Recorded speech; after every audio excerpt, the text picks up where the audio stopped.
Bonsoir à tous, il est 19h, merci de nous être fidèles. Tout de suite le sommaire de votre journal.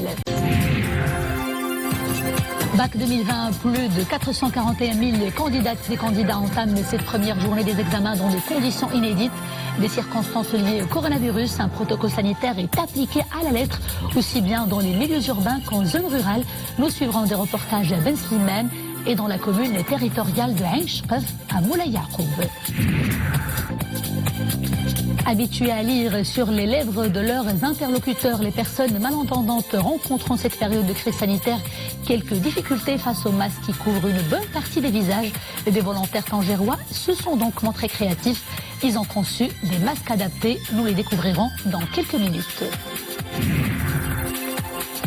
Et puis à suivre en fin de journal, une promenade dans l'envoûtante et légendaire Essaouira en solo ou en famille. Ces amoureux se promènent sur le littoral pour respirer un bol d'air frais et se procurer de la vitamine D sous un soleil des plus généreux. Bonsoir. À la une donc, les examens du bac 2019, plus de 441 000 candidates et candidats à travers tout le royaume, dont une poignée d'élèves actifs dans le sens où ils sont porteurs du Covid-19 et qu'ils font partie des patients rassemblés au niveau de l'hôpital de campagne de Ben Slimane. Ces candidates et candidats se sont vus réserver des salles d'examen au sein même de l'hôpital où, si l'on peut le dire comme ça, le coup d'envoi officiel des examens a été donné par les deux ministres de tutelle, Saïd Hamzazé et Khalid Aït. Tout de suite, les développements avec Leila Asli et Mohamed Elchkar. Un centre d'examen au sein même d'un hôpital de campagne. La visite de deux membres du gouvernement booste le moral. Et ces candidats en ont fortement besoin. Ils se sont préparés dans le confinement avant de se retrouver porteurs du coronavirus. Puis, patients dans un hôpital de campagne à Ben Slimane.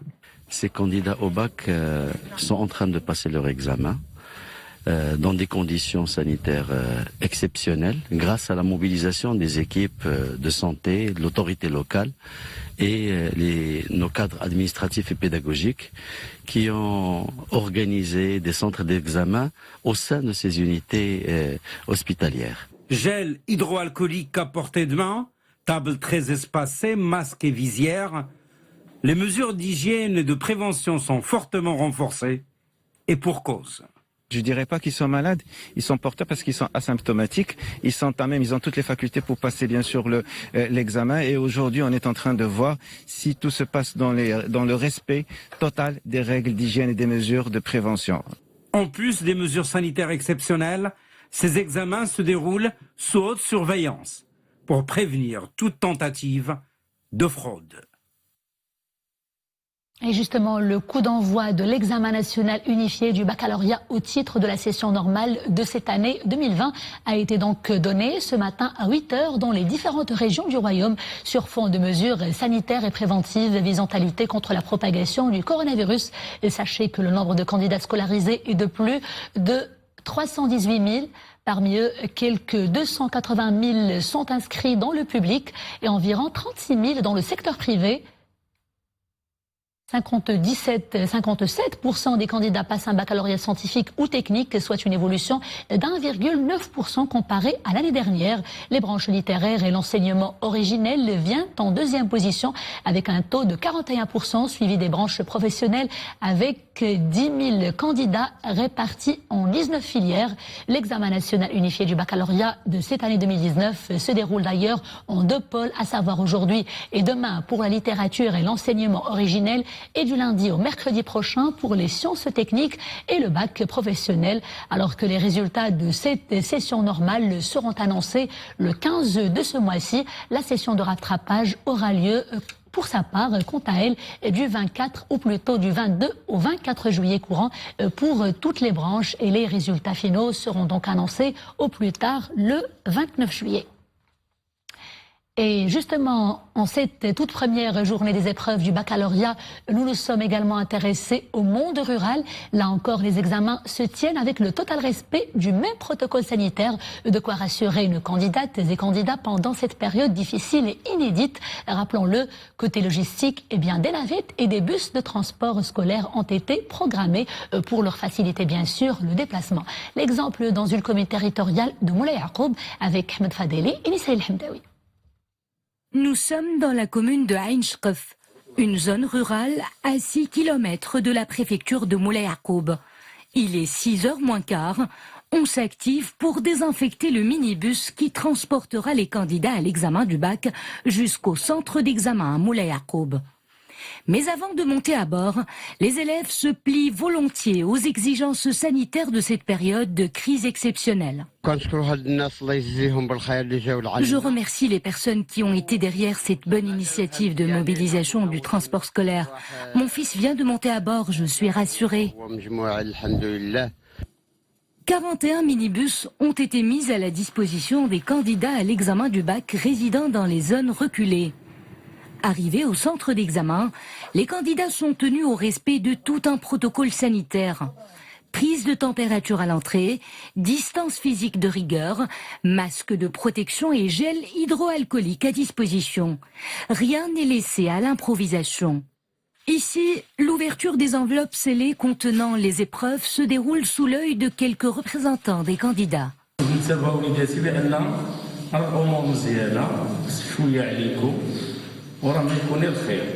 Et à 8h tapantes, les élèves en filière lettres, sciences humaines planchent sur la première épreuve de la journée, celle de la langue arabe.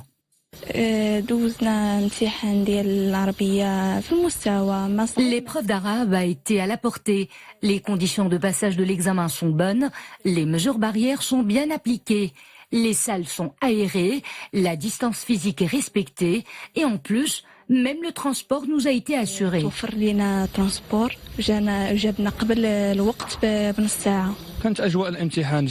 Toutes les conditions sont réunies pour que nous puissions passer convenablement l'examen pendant cette période.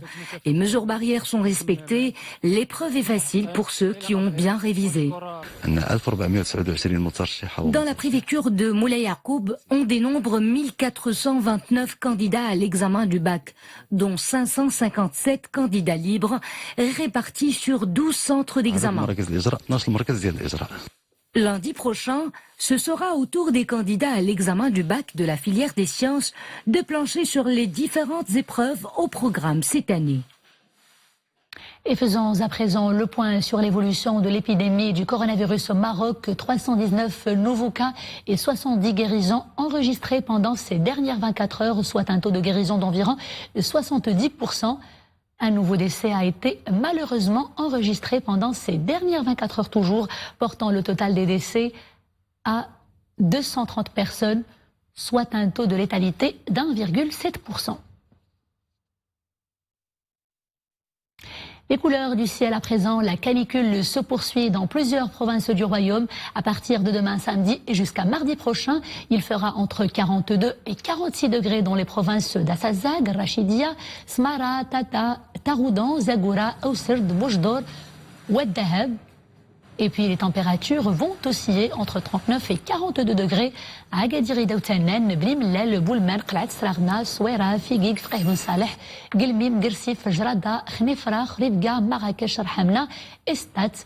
Des pics de température de 48 degrés sont prévus à partir de lundi dans certaines provinces du royaume. Et justement, pendant cette période de forte chaleur, le port du masque qui est, comme vous le savez, un geste bien sûr ultra important pour se protéger contre le coronavirus, peut parfois provoquer une véritable gêne respiratoire. Alors comment concilier protection et commodité? Les spécialistes nous éclairent tout de suite. Et regardez ce reportage d'Amina Allam, Hassan Meskour sur le commentaire de Zakaria Mokhenbillah. Peu de passants dans les rues de Marrakech en milieu de journée. Avec la canicule, le thermomètre affiche plus de 40 degrés. Un climat chaud auquel sont habitués les habitants. Cependant, en ces temps de corona, porter un masque de protection s'avère moins confortable. Transpiration, difficulté de respirer, les effets de la chaleur se font sentir. Je préfère porter un masque en coton parce qu'il est aéré et permet de respirer à l'aise. Le climat de Marrakech est connu pour la chaleur en été, mais on doit s'adapter et porter le masque. Pour les spécialistes, le masque de protection est un moyen efficace contre le Covid-19. Avec la hausse des températures, des gestes de prévention s'imposent. Il est important de bien s'hydrater. Quand on porte le masque et que l'on a soif, on ressent davantage l'effet de la chaleur. Donc, il ne faut pas oublier de boire beaucoup d'eau. En plus, il faut choisir un masque convenable à la forme du visage.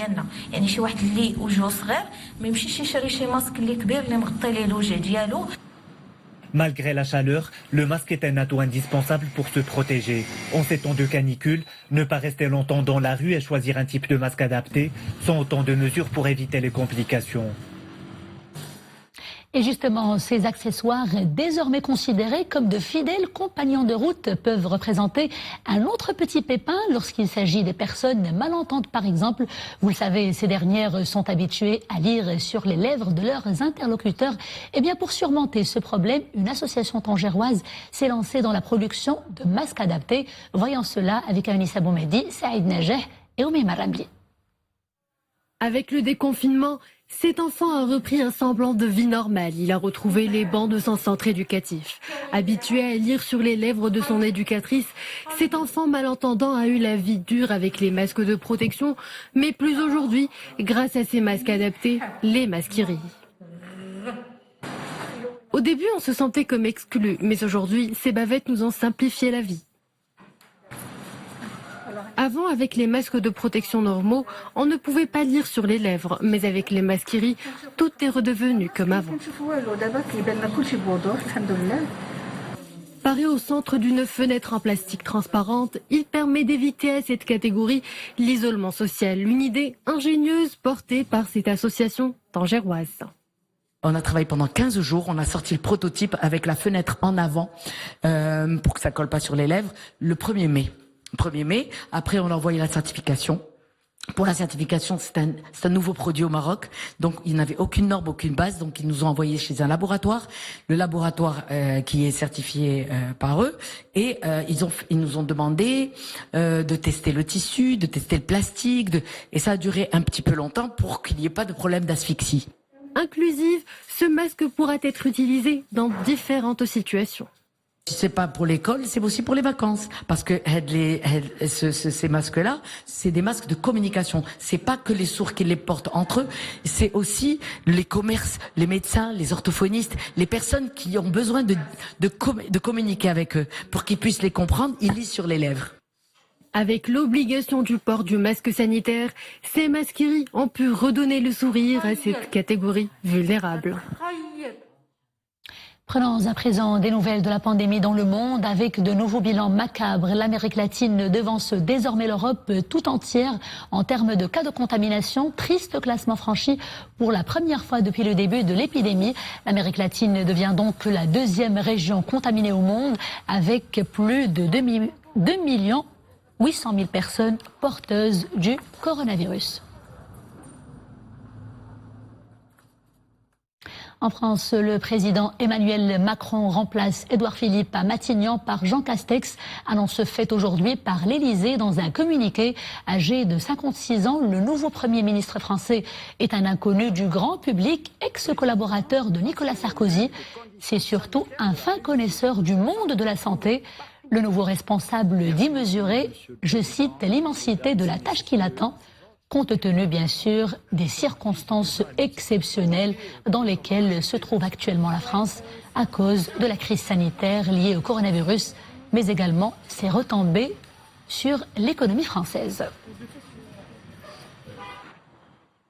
Retour à l'actualité nationale et direction la métropole économique d'abord. Vous en faites certainement chaque jour l'expérience.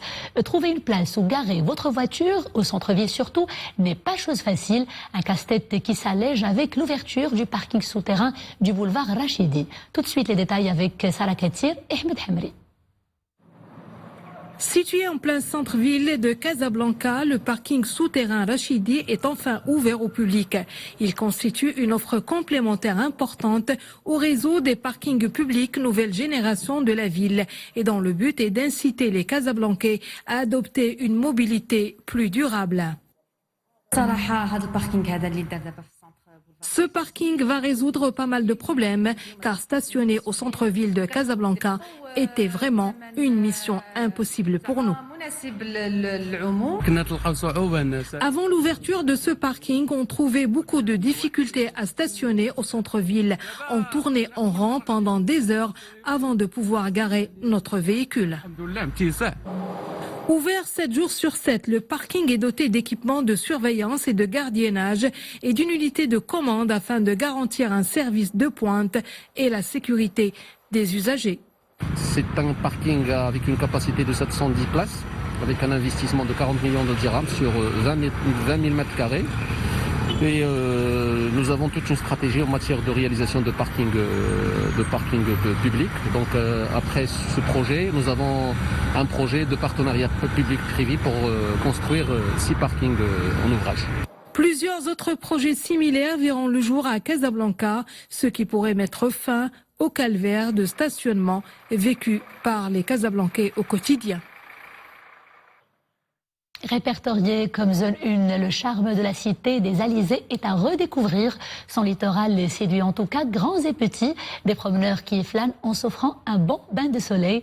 Les autorités sont là pour veiller au grain et garantir surtout l'application des consignes sanitaires. Abdelghani Tahraoui et Maryam Messi pour le commentaire. Il y avait du monde ce vendredi sur la plage d'Essaouira.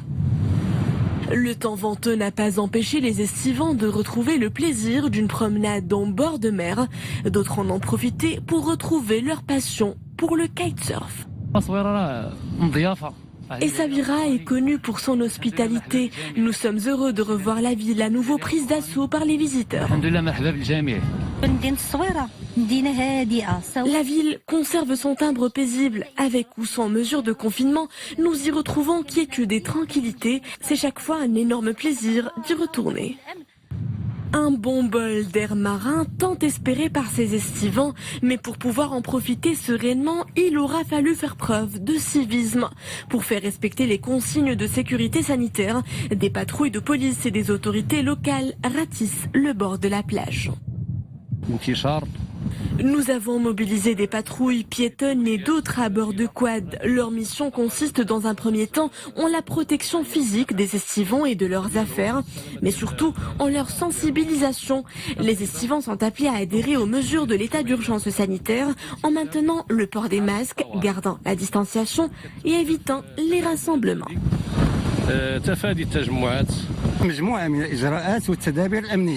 Les mesures sécuritaires déployées concernent aussi bien les zones rurales qu'urbaines. En renfort aux effectifs sécuritaires, des escouades à cheval sillonnent les plages pour inciter les citoyens à porter les masques et à respecter les mesures barrières, notamment la distanciation physique. Longeant l'océan Atlantique, la cité des vents accueille ses premiers visiteurs. Séduits par son cachet authentique, les nationaux profitent de ces plages en ces temps de canicule. Un accès libre, mais toujours réglementé. Une ville qui vaut clairement le détour. Savourez son charme, mais surtout, gardez vos distances. C'est la fin de ce journal. Merci de l'avoir suivi. Je vous retrouve très bientôt, toujours avec grand plaisir. D'ici là, portez-vous bien.